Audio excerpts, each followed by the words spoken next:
Le 18 février prochain, nous entrerons dans l'année du cheval de feu. Ce jour marquera Losar, le nouvel an tibétain, de Lo, année, et Sar, nouveau. La combinaison animal-élément s'inscrit dans un cycle de 60 ans. Ainsi, la dernière fois que le cheval de feu s'est manifesté remonte à l'année 1966. C'est une année particulière, placée sous le signe de l'ardeur, des passions, de la vivacité et de la transformation. Cette potentialité est accentuée par la présence forte du feu et la symbolique du cheval qui balaye les obstacles et purifie. En effet, le cheval est déjà un signe feu par nature. Sur la tortue cosmique, référence absolue de tout bon astrologue tibétain pour les calculs, le cheval se situe au sud, à la tête de la tortue. Le sud, c'est le soleil à son zénith, donc la chaleur, le feu. Par nature donc, le cheval est feu. Il incarne la fougue, la célérité, l'ardeur, la passion, la joie, la vivacité, et également la transformation par purification, clarification, révélation, en lien avec les rêves, que le feu rend plus lucide et coloré, et la conscience manifestée.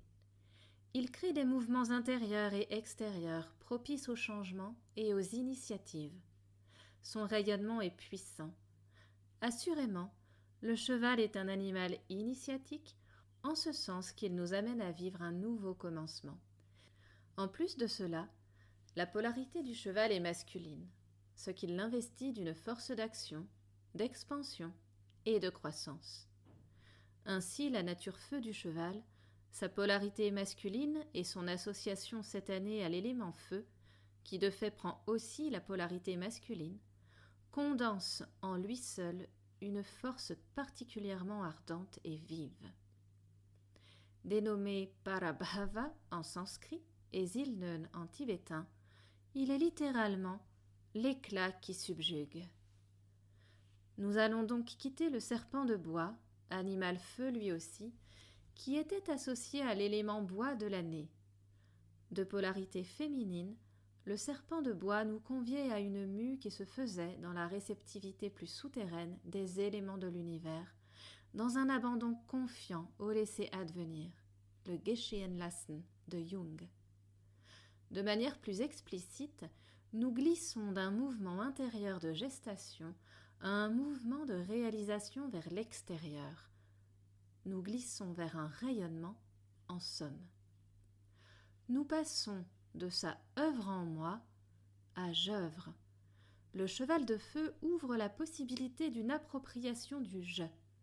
Ce qui se transforme en moi depuis l'année écoulée est amené à s'intégrer pleinement en moi-même, à s'orienter avec sens, à structurer mes pas et définir ma direction, à prendre chair vraiment pour que je devienne qui je suis, au plus près de ma vérité, et que cet éclat retentisse avec une présence juste, dans la sincérité et la pureté du cœur.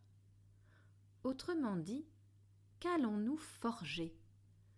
Que va nous permettre de reconnaître la conscience en nous-mêmes pour nourrir notre feu créateur et en activer par nos choix éclairés et porteurs de sens son potentiel de réalisation. Mais allons encore plus loin.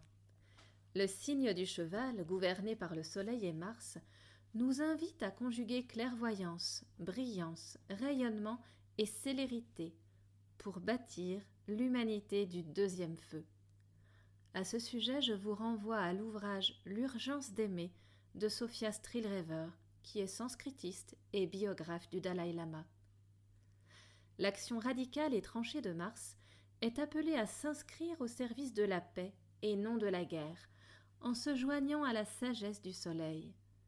Ce sont sans doute là les enjeux majeurs dans un monde à plusieurs vitesses.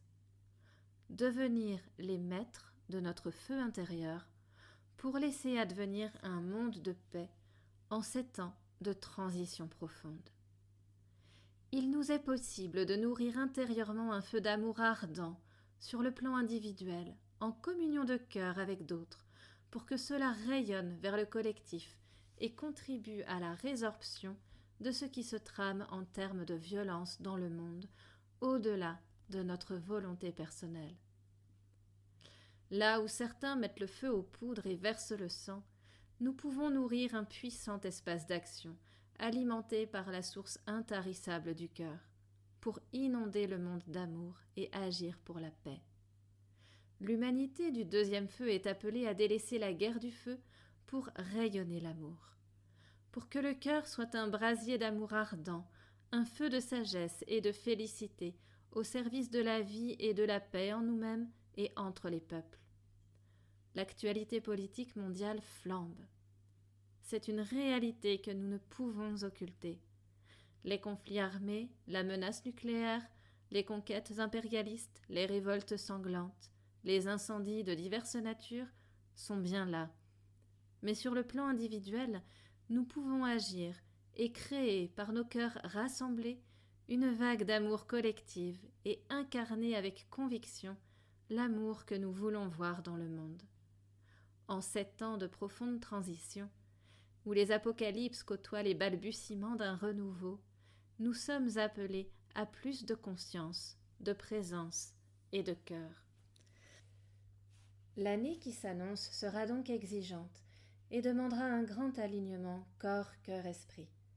Les excès guettent sur le plan collectif. Conflits, violences et destructions engendrés par une ambition dévorante, un ego qui flambe, la colère, la haine. Et ils guettent aussi sur le plan personnel. Colère, orgueil, rancœur, déséquilibre de nature chaude touchant le foie, la bile, le sang, générant des états inflammatoires ou fébriles, des céphalées. Alors, pour cultiver ce feu ardent avec sagesse et tempérance et contrebalancer ces excès, certains rituels faisant appel au cheval qui balaye les négativités et élimine les obstacles seront particulièrement appropriés et bénéfiques, tels que celui du protecteur Shanglon ou le mantra de Hayagriva, qui est l'aspect courroucé de Sangye Menla, le Bouddha de médecine. De même, certaines thérapies d'apaisement et de régénération pourront être indiquées, comme le massage du La qui clarifie l'esprit et soutient les énergies de transformation en ravivant notre feu intérieur d'élan et de joie. Le massage Tsanye qui nettoie les canaux grâce aux vertus de la nacre, élimine les toxines et les vieilles mémoires, apaise le système nerveux et les excès de feu, régénère les cellules. Le Hormé, qui par son apport de chaleur douce et d'épices régule les désordres causés par l'ung, l'humeur-vent, desquels découlent certains désordres du feu.